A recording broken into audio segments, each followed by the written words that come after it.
नमस्कार। प्रस्तुत है आज का चिंतन। जिस ज्ञान के द्वारा मनुष्य की सर्वतोमुखी प्रगति होती है और सब प्रकार के सुख शांति प्राप्त होती है, वह ज्ञान प्रत्येक व्यक्ति को प्राप्त करना चाहिए। वह ज्ञान स्वाध्याय और सत्संग के द्वारा प्राप्त होता है। स्वाध्याय को आत्म शिक्षण भी कहा जा सकता है। इससे अध्ययन, सत्संग, मनन, चिंतन जुड़े रहते हैं। जिज्ञासाओं के समाधान का सबसे उपयुक्त माध्यम स्वाध्याय माना गया है। भावनाओं, विचारणाओं को प्रेरणा देने का मुख्य आधार स्वाध्याय ही है, जिससे प्रेरित होकर मनुष्य के विचार और कार्य सन्मार्ग की दिशा में विकसित होते हैं और यही विकास क्रम अंततः अक्षय पुण्य फल प्राप्त होने का हेतु बनता है। शरीर, वस्त्र, मकान आदि की सफाई नित्य करनी पड़ती है, क्योंकि नित्य ही उन पर मैल और कुप्रभाव निरंतर पड़ता रहता है। उसकी सफाई के लिए सत्संग और स्वाध्याय की बुहारी लगाने की नित्य ही आवश्यकता होती है। इसलिए शास्त्रकारों ने भोजन, स्नान, शयन आदि की भांति स्वाध्याय को भी नित्य कर्म माना है। पानी को फैलाते ही वह तेजी से नीचे की ओर अपने आप बहने लगता है। उसी प्रकार मन का स्वभाव भी नीच कर्मों की ओर आकर्षित होना है। यदि उसे रोका न जाए तो वह पशु प्रवृत्तियों की ओर ही बढ़ेगा। पानी को ऊपर ले जाना होता है तो रस्सी, बाल्टी, पंप आदि का प्रयोग करना पड़ता है, तब कहीं वह ऊपर की ओर बढ़ाया जा सकता है। स्वाध्याय को वह व्यवधान कहा जा सकता है जो मन रूपी पानी को कुमार्ग की ओर बहने से रोकता है। यही वह पंप है जो मानसिक वृत्तियों को उच्च मार्ग की ओर चढ़ाकर तुच्छ मानव प्राणी को महापुरुषों की भूसुरों की श्रेणी में ले जाकर बैठा देता है। अनेक दुर्गुणों, दुर्भावों और हानियों को स्वाध्याय के आधार पर समझा जा सकता है। आत्मनिरीक्षण द्वारा उन्हें खोजा जा सकता है और प्रयत्नपूर्वक उन्हें छोड़ा जा सकता है।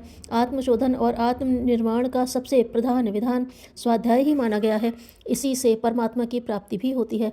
महर्षि व्यास के अनुसार स्वाध्याय युक्त साधना से ही परमात्मा का साक्षात्कार होता है। अस्तु हम में से प्रत्येक को स्वाध्याय के लिए नित्य कुछ समय नियमित रूप से निकालना चाहिए। जिस प्रकार स्नान के लिए एक समय नियत रहता है और रोज ही उस समय नहाया जाता है, उसी प्रकार नित्य स्वाध्याय के लिए भी एक समय नियत रहना चाहिए।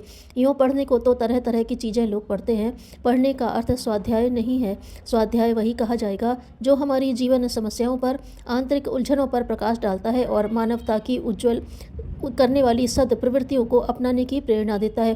प्रतिदिन नियम पूर्वक सदग्रंथों का अध्ययन करते रहने से बुद्धि तीव्र होती है, विवेक बढ़ता है और अंतःकरण की शुद्धि होती है। इसका स्पष्ट एवं व्यावहारिक कारण यह है कि सदग्रंथों के अध्ययन करते समय मन उनमें रमा रहता है और ग्रंथ के सद्वाक्य उस पर संस्कार डालते रहते हैं।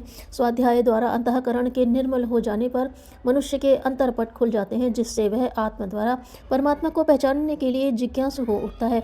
मनुष्य की यह जिज्ञासा भी स्वाध्याय से निरंतर बढ़ती एवं बलवती होती रहती है और ईश्वर को भी प्राप्त कर लेता है। परमात्मा के पावन साक्षात्कार का उपाय तथा मार्ग का भी स्वाध्याय से ही पता चलता है इस प्रकार नित्य प्रति का स्वाध्याय मनुष्य को उसके चरम लक्ष्य तक पहुंचा देने में बड़ी सहायता करता है। स्वाध्यायशील व्यक्ति का जीवन अपेक्षाकृत अधिक पवित्र हो जाता है। ग्रंथों में सन्निहित सद्वाणी तो अपना प्रभाव एवं संस्कार डालती ही है, साथ ही अध्ययन में रुचि रखने वाला व्यक्ति अपना शेष समय पढ़ने में ही लगाता है। इस प्रकार फजूल के व्यक्तियों के संग से उत्पन्न होने वाली विकृतियों से अध्ययनशील व्यक्ति सहज ही बच जाता है, जिससे उसके आचार विचार पर कुसंस्कार नहीं पड़ने पाते। निरंतर अध्ययन करते रहने से मनुष्य का ज्ञान जागृत रहता है, जिसका उद्रेक उसकी वाणी द्वारा हुए बिना नहीं रहता। अस्तु अध्ययनशील व्यक्ति की वाणी सफल, सार्थक तथा प्रभावोत्पादक बन जाती है। अध्ययनशील व्यक्ति का ही कथन प्रामाणिक तथा तथ्यपूर्ण माना जा सकता है। संसार ज्ञान की जन्मभूमि है। यहाँ पर नित्य प्रति नई नई जानकारियों, विचारणाओं, तर्कों तथा विद्याओं का जन्म होता है। जो व्यक्ति अध्ययनशील होता है वह नित्य नए ज्ञान से अवगत होता है। उसे पता रहता है कि संसार में कहाँ क्या हो रहा है। अध्ययनशील व्यक्ति एक जागरूक नागरिक की तरह ही जीवन जीने का सुख पाता है, न कि मूढ़मती आदमी की तरह जिसे अपने चारों ओर के आसपास के परिवर्तन का भी ज्ञान नहीं रहता। स्वाध्यायशील व्यक्ति अपनी आत्मा का सफल चिकित्सक होता है। स्वाध्याय से उपार्जित ज्ञान द्वारा वह अपनी आत्मिक व्याधियों को जान लेता है और उसका निदान निर्धारित कर लेता है। निदान खोजने पर व्याधियों का उपचार तो सहज ही में हो जाता है। मानसिक एकाग्रता की उपलब्धि उसे इस मार्ग में सहायक बनकर बढ़ाया करती है, जिससे उसका जीवन उच्छृंखलताओं एवं अवांछनीयताओं से मुक्त होकर महान एवं सुखी बन जाता है। स्वाध्याय को मानसिक योग भी कहा गया है।